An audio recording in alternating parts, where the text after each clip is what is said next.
All right, I want to welcome on my next guest. We've got Carolina Panthers legend, five-time Pro Bowl tight end, as well as Super Bowl champion, Wesley Walls. Wes, how's everything going?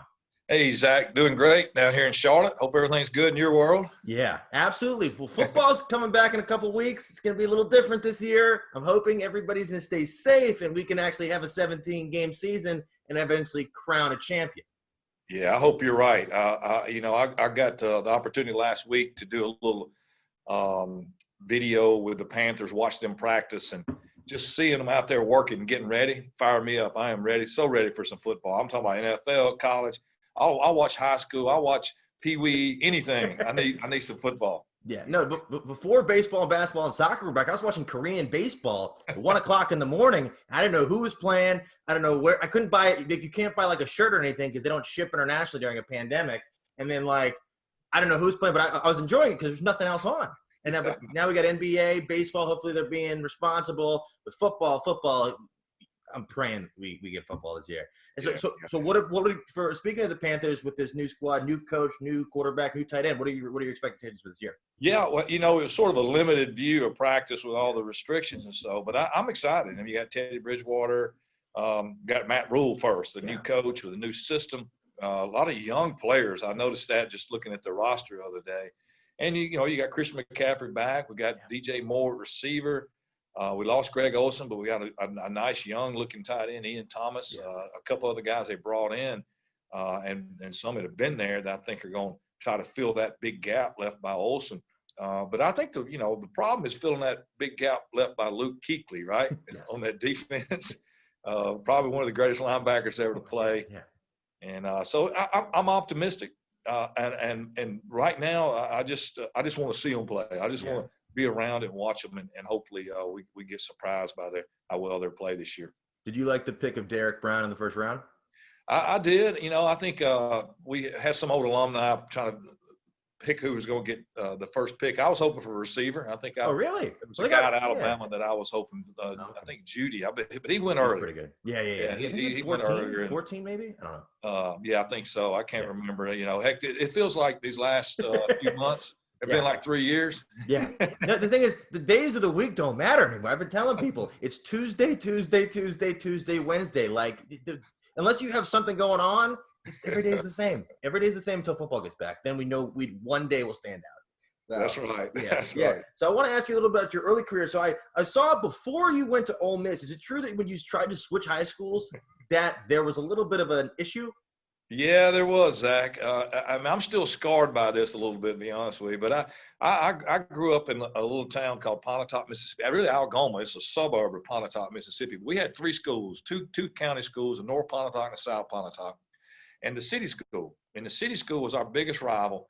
Well, my mom and dad were getting a split. They were getting a separation. And so my dad moved uptown to the city school. We had just lost our coach down at the county school at South Pontotoc. We had a new coach in. I was a quarterback. I went from throwing 25, 30 passes a game, doing pretty well, till we had a new offense, the single wing T, which was I started running it 30-something times a game. And I just, my dad said, "Hey, look, son, I'm moving up to Pontotoc. You can come live with me, and we'll get you enrolled in the city school." I did. Right after my junior football season, I left like in 1st of November. And lo and behold, the old school and the coach from the old school got upset, and they sued my family, and won. And it's sort of a blessing in disguise because I got ruled ineligible for spring sports. So that meant I couldn't play any baseball, which I love baseball and I love basketball. My mother, it made her cry that I couldn't play basketball or do track, but I'd never lifted weights. So I went from being a 6'2", little scrawny 6'3" kid, weighed about 200. When I came back that August, I was 6'4", 235. Wow. And guess what happened? They moved me to fullback and wishbone offense. So I never got to play quarterback again. That's wild. But it was a mess. It really was. My friends, my sister, it was hard on our family. But, you look back and I still got my good buddies I played with at South Pontotoc, and I've really got some strong buddies that I graduated high school with at Pontotoc High School. They really sued a high school football player because you wanted to switch schools? Yeah, they turned it into the Mississippi High School Athletic Association, and they wanted to file a suit, and they did, and they took us to court, and we had a little day in court. I wasn't allowed to be there, but my mom and dad went down, and I never will forget my mom. she came back in, and I knew it was bad news. She was crying. As soon as she saw me, she broke down and started crying. Wow, that's why I've never heard that. And then so following that, how'd you end up at Ole Miss? Well, I moved over to Pontotoc, and I got recruited by Ole Miss, and we had a great season by that way. Went to the state playoffs. And, Cool. And just one little side note, that rivalry between the city school Pontotoc, where I graduated, and the South Pontotoc, where I came from, had been going for like 8 or 10 years, and they wouldn't play us that year. I moved over to Pontotoc. Wow. So anybody in South Pontotoc listening to this, you know you were scared what was going to happen. But now, Zach, I got recruited by Alabama as a quarterback. Ray Perkins was the coach over there. Ken Donahue's the defensive coordinator. He had watched me play quarterback my junior season at South Pontotoc, and that was a big opportunity. And then LSU recruited me, Ole Miss. I was recruited out west. I was a good student. UCLA, I think Stanford wrote me a couple letters. Something about Stanford was intrigued me. And then I took a couple trips, and Alabama offered me a chance to play quarterback, so I committed. And I never will forget telling Ray Perkins, he's going to deny this if you ever see him, but he coached in the NFL years after. But he came to my high school, and he asked me, he said, "How much do you weigh?" I said, "I weigh 220. I'd lost some weight after the season." He said, "Don't gain another pound, and I'll let you come play quarterback at Alabama if you commit today." And I committed on the spot, and I told him, I said, "I got one visit." He said, "You haven't any visits left?" I got one visit left to Ole Miss. He said, "Don't you go to Ole Miss. They're cheating over there. They're going to offer you a lot of money, surround you by a bunch of pretty women that try to change your mind." He almost convinced me to go right there on the spot when he said all that. But it was a tough decision. But at the end of the day, my mother, when I told her about the Alabama offer and commitment, my uncle, her brother, called me and said, "Your mom just called me crying. I think you need to know how upset she is about that." And so I changed my mind, went to Ole Miss. What did you tell the coach? Did you let him know, or he found out from somebody else? I called Coach Perkins, and I said, "Coach, I'm going on that trip." And then I'll call you Sunday night. I called him Sunday night, and I said, "Coach, you were right. I shouldn't have gone." They did. I changed my mind. And I heard a few cuss words. That's where he's going to deny that. But as a young kid, it could have been screaming. It sounds like cuss words to me. Did he tell you you were going to start as a freshman, or you were just going to be the quarterback? No, just you're going to get a chance to play. We're going to give you a chance. See, that's not enticing, because he probably knows by now, like, all right, I should give him the spot right then and there. I'll tell you a little side note too. I had a little job at a clothing store where I stocked blue jeans in the morning, and I get a call over there for Archie Manning, from Archie Manning. Really? And Archie Manning, I hope he don't mind me telling this story, but he asked me, he said, "Wes, I heard about the commitment, and that's fantastic. What a great history and tradition, and what a rivalry we have with Alabama when I was playing there." He said, I want you to think about a couple things.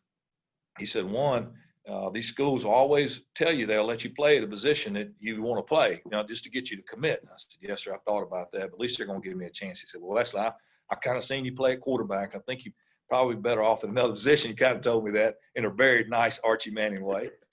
And then the second question, he says, "Wesley, when you finish at Alabama, are you going to stay in Alabama or move back to Mississippi?" And I said, "Well, I'm probably going to move back home to Mississippi." He said, "Well, just think about what you just said. You're going to move back home to Mississippi. You ought to give Ole Miss a chance."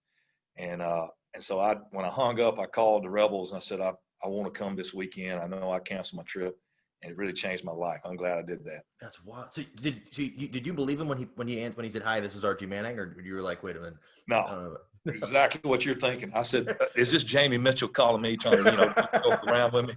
It could have been Tracy Davis or David Ferguson. One of those three were playing a joke in that. But he has such a tone in his voice, and hadn't changed over the years. And even when I see him today, I got a chance to play golf with him not too long ago, and I get chill bumps talking about him. He was just a great patriarch for the Rebels. I watched him as a kid. He's just was class all the way, and just you can see the way his kids have turned out. What a great father, what a great person, what a great football player he was. Does he remember calling you? Have you ever followed up with him about that?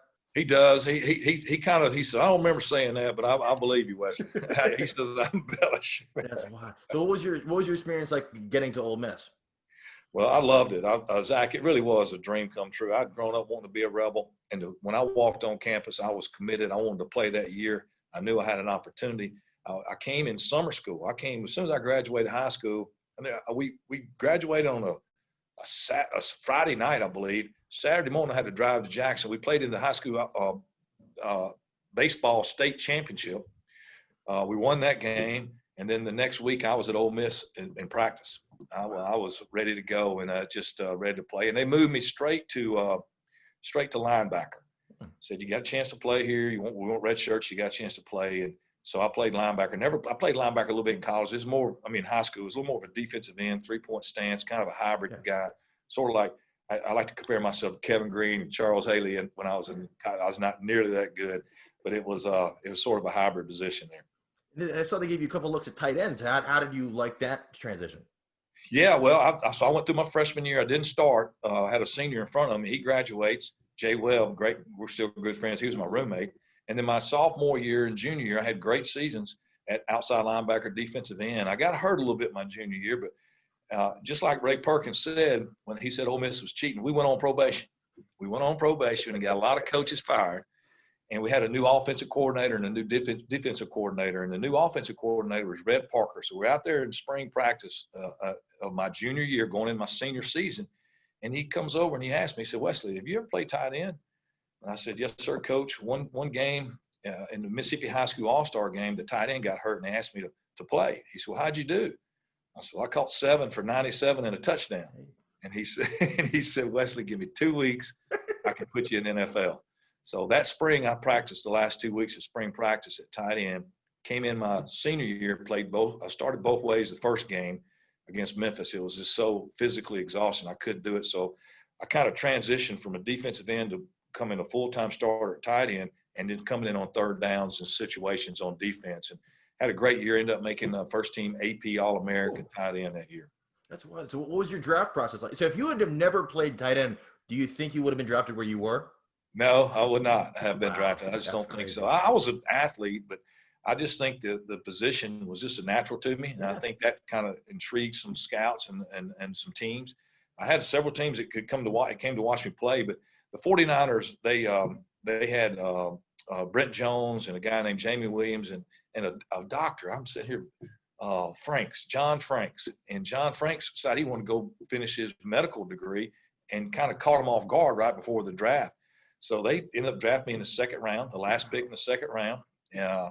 And I was I never will forget the first day of minicamp. I get in the huddle, and there's Joe Montana, there's Jerry Rice, Roger Craig, all these guys that I'd watched and saw. They just won the Super Bowl, and then you get out and they snap the ball, and I look up, Ronnie Lott's guarding me too, and I'm scared to death of this guy already. It was a big transition for me.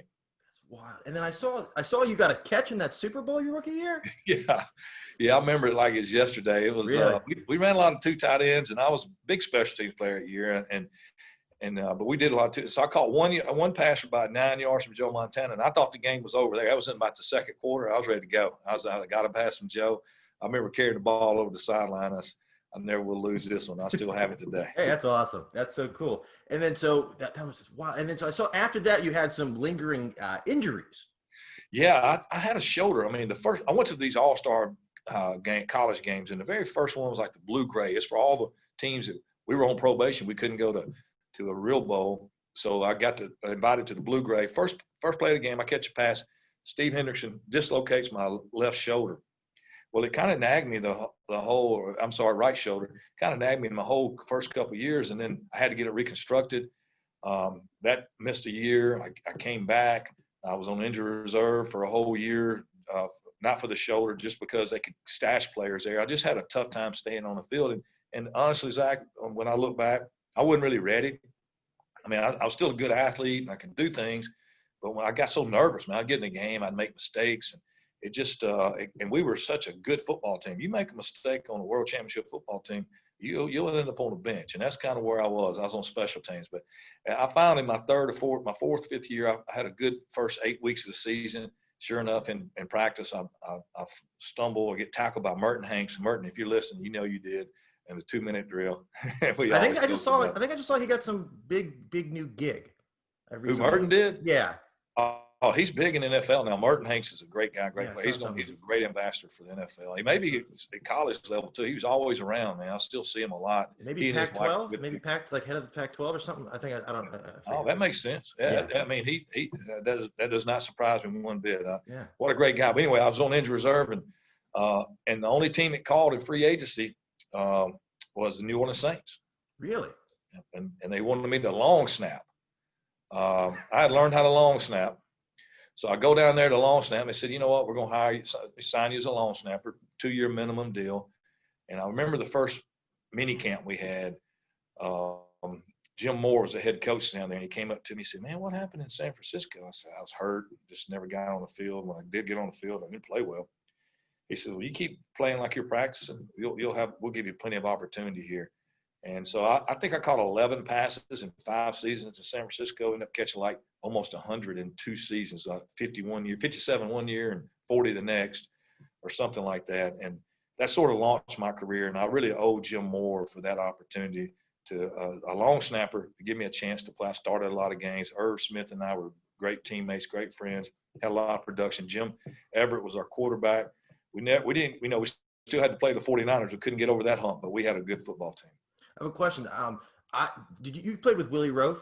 Yeah, Willie was there. I love block. It made me look like a good blocker, Zach, when I blocked with Willie Roaf. He's awesome. I interviewed him about a month ago, and I remember he was telling me, I don't know if it was his rookie year, but he said you guys played in the Japan Bowl.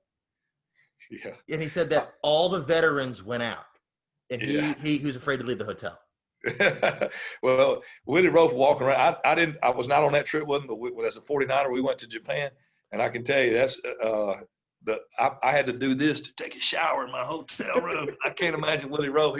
It was kind of tough, but it was a fun trip. Willie was such a great guy. Yeah. Literally, you talking about one of the best ever.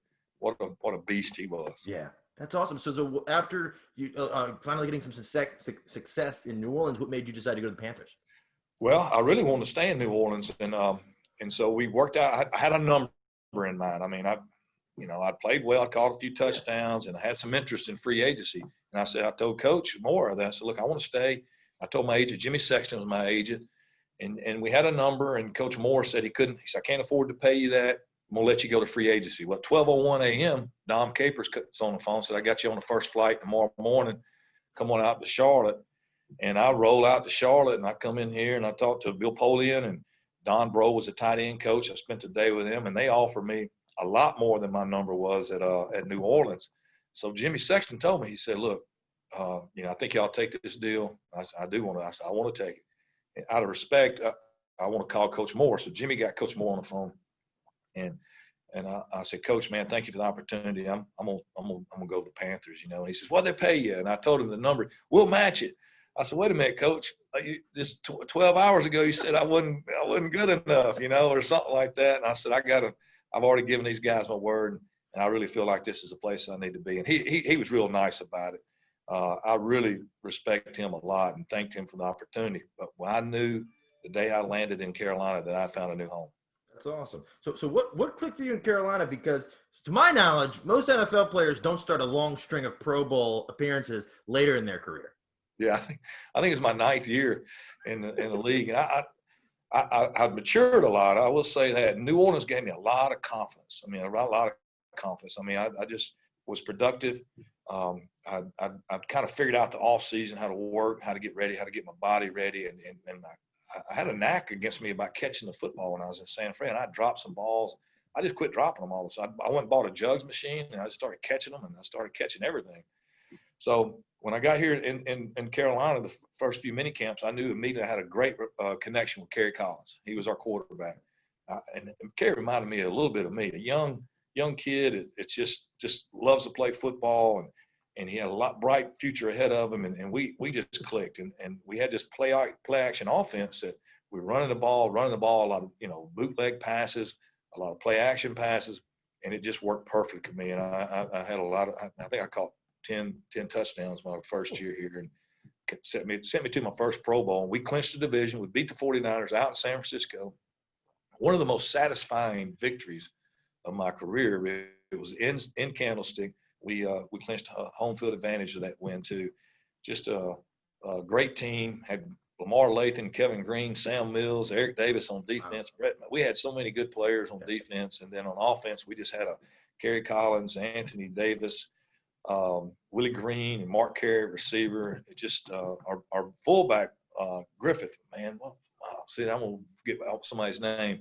He was a beast, and we had these couple of running plays, a few play action passes, and we went 12-4. Oh, year. cool. When did you start doing touchdown dances?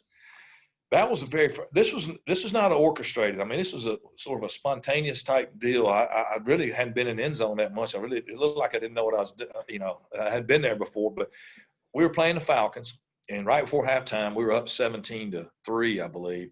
And I caught a little touchdown pass over there for my first touchdown as a Panther to make it 24-3. And playing the Falcons, it was opening day of dove season that weekend.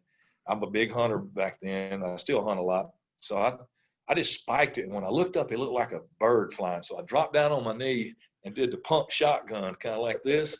And so that we just killed the birds with that touchdown, And so people went, there were all kind of interpretations. There was one that said, "Oh, he's from Tupelo, Mississippi. He's doing the Elvis guitar." And I said, "I'm good with that. You call it what you want to."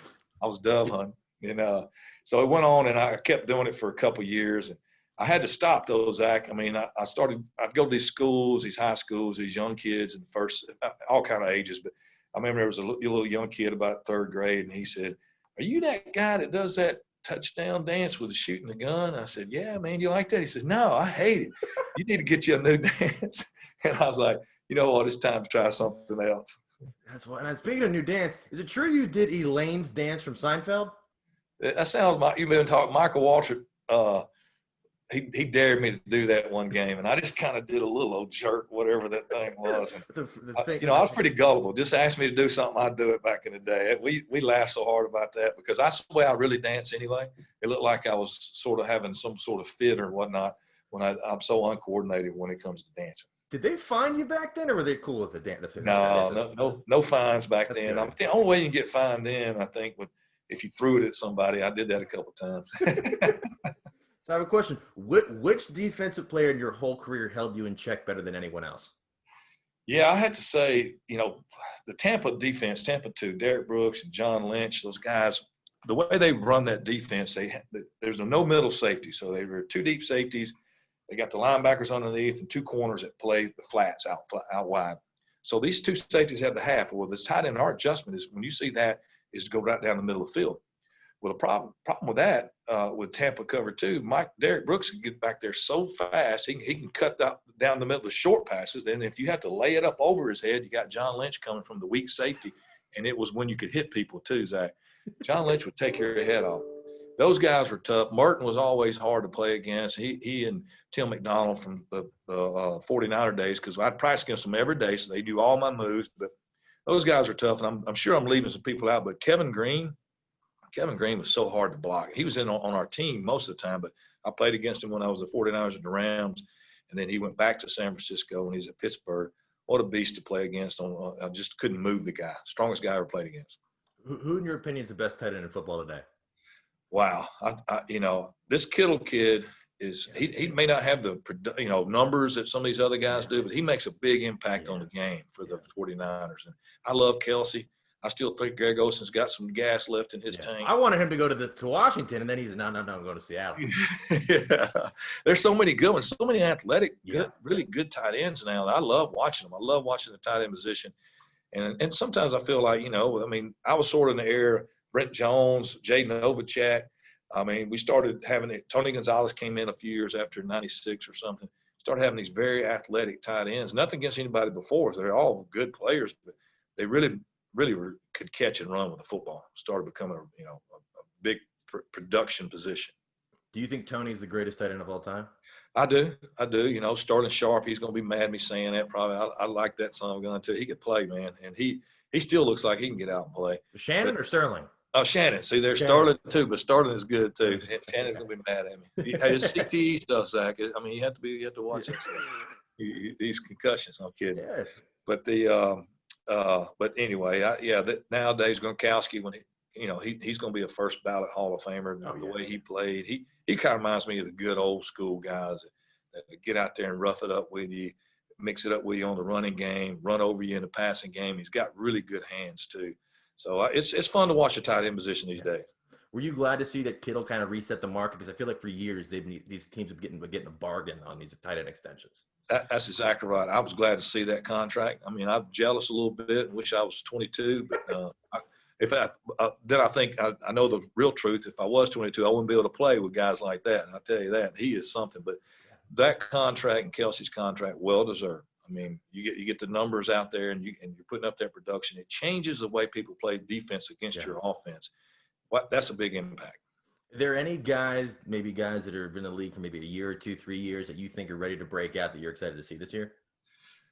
Well, no, not really. I think you're going to see the same guys. I mean, I'm trying to think, Zach. I feel like I'm so far removed from tight ends. I mean, the game right now.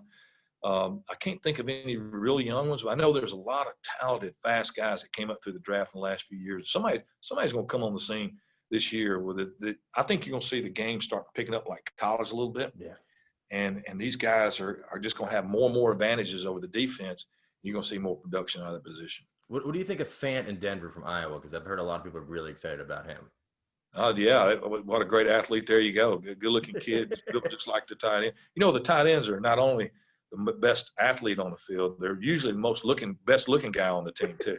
That's kind of what happens. That's interesting. So I have a question. So when your time in Carolina was sort of coming to an end, how did you decide to go to Green Bay? Yeah, you know, it was. I mean, I tore my ACL in my 12th year, came back and tore it again in my 13th year, and I came the 14th year, made the Pro Bowl. It must not have been anybody out there playing well that year, but I knew the Panthers were going to release me. I mean, it was time. My contract number, my cap number had gotten so high, I wasn't making that kind of money, but it was cheaper to release me than to keep me. And I thought maybe somebody would call, and they did. There were some teams calling, but I was out. I'm sort of like Brett a little bit. I'm from Mississippi. I was out. I've got a little farm down here in South Carolina at that time, and I was out on the tractor doing some bush hog. And Brett Favre calls, you know, and he says, well, what are you doing? I said, I'm going to run a bush hog. Hey, that's cool. He said, look, you got any gas left in the tank? I said, yeah, heck yeah, I do. You in shape? I said, yeah, I'm in shape. I said, I think we're about to sign a tight end. Come in here and play third downs or backup tight end. I said, well, he said, you think you'd be interested? I said, heck yeah. So I got on that. It's like he was the general manager. Brett was also the quarterback and the general manager too. But now I always wanted to play with him. I used to talk about it all the time. I used to go to all his functions, his golf tournaments and things. I really loved the guy. And to have that opportunity. And I stopped through Washington, I had a better contract on the table from Washington. Really? And Tampa, yeah, it was a 2-year deal and bigger upfront money. And I knew I didn't have much left, but I had 1 year, and I thought playing with Brett would be awesome, and I was right. I got to play with him that last year, and it was a fun year, a lot of fun. What is bush hogging? But cutting, mowing Oh, grass. I thought you were chasing boar. We do that too. Yeah. We just call that hog hunting. But That's wild. That's interesting. So, so when did you kind of know you were ready to retire? Well, that season, I pulled a hamstring, and I never even pulled a hamstring. I didn't think I ran that fast to pull a hamstring, but and things just don't heal as fast as they used to when you're 37 years old and still playing in the league. And I kind of knew that. So after the season was over, Coach Mike Sherman was the coach. He said, look, you want to play another year? I said, I'll do it if it's here. I'd love to come back here, but I know you guys got young players. And he said, well, I'll just keep you in mind. And I knew he wasn't going to call, but just in case I stayed in shape. But that last year, Zach, that Monday night game, a lot of great memories. But the way to finish off your career, my last touchdown ever was the first touchdown that Brett threw that night on that Monday night game. And it just meant so much to me to be able to get my own one and only touchdown on the night that that Irv Favre was kind of honoring him by the way everybody played that night, and see Brett Favre come out and play like he did. He motivated and inspired everyone. It was an incredible night, one of the great experiences of my NFL career. That's awesome. So I have a question: how awesome was it last year to get that call from Carolina that they were in Kentucky as one of the all-time greats? Now that was so unexpected. I mean, we just had change of ownership. I mean, there's always been a little bit of talk about a ring of honor or something like that. And Mr. Richardson, it just never happened. It kind of went away, and there was no talk about it when Mr. Tepper owned the team, bought the team, and I had some terrible stuff happen that year. My mother got diagnosed with fourth stage 4 cancer. So we just got that news in 1st of March, and we were at the hospital having some surgery to see if there's anything we could do. And the surgery went well, but there was nothing they could do. So we're in the hospital watching her recover. And I get a phone call from an unknown number. And David Monroe, a guy who works at the Panthers and historical, he said, you might get a call from this number. I didn't even think about it being David Tepper. I thought it'd be something else. So I answered it. And there it was, a FaceTime call with David Tepper. And I'm like, what in the world? And he told me the news. And he asked me what I was doing. I said, well, I'm in the hospital. Yeah, it's not good. My mom's here. And he said, I'm so sorry to hear about that. He said, well, I got some news that may cheer you up. And he gave me the news about the Hall of Honor. And already an emotional day. I had nothing left, man. I just had nothing emotion. I just I think I was stunned. And I asked him, I said, Mr. Tepper, can I tell my mother? He said, don't tell anybody. That's what he said. We're going to keep this a secret for a while. So we'll me back in contact with you. I said, can I tell my mom? He said, you can tell your mom. So I walked in that hospital room and I told my mom, I said, you know who that was on the phone? And it's Mr. Tepper with the Panthers. He's the new owner. She said, really? He said, what do you want? I said, well, they're going to put me in the ring of the Hall of Honor down in Carolina. And she said, what's the Hall of Honor? And I told her, I said, well, she'd been to several games. I said, they got Sam Mills' name up there in the stadium, inside the stadium. His name's up there. And they're going to put my name up there next to Sam Mills. And she turned around and looked at me and she said, you deserve it, and hugged me. So that was probably one of the most emotional days of my life, from some of the worst news to some of the best news. But to be able to share it with my mom at that point was very special. That's so cool. That's awesome. That's what's so cool. Well, that's really all the questions I really had for you. But I just wanted to thank you again for taking the time to chat. This has been awesome. Yeah, I appreciate it, Zach, man. Thanks a lot. Let me babble on about some of this crazy stuff. Absolutely. I miss it, man. I miss football. Absolutely. Talking about it. Yeah, absolutely. Well, this has been a lot of fun. I can't wait for the season to start. Panthers, Matt Rhule, that press conference got me amped, and I'm not even on the team. So, I'm looking forward to seeing it. He's got them there. I will say this about practice. They really don't much commentary about anything, but I'll tell you, they were moving around. They're running. They're fast. They've got a lot of pep in their step. I can't wait to see the finished product. Awesome. Well, this has been a ton of fun. I can't thank you enough to talk chatting. Love to have you on again sometime, talk Panthers, but this has been a blast.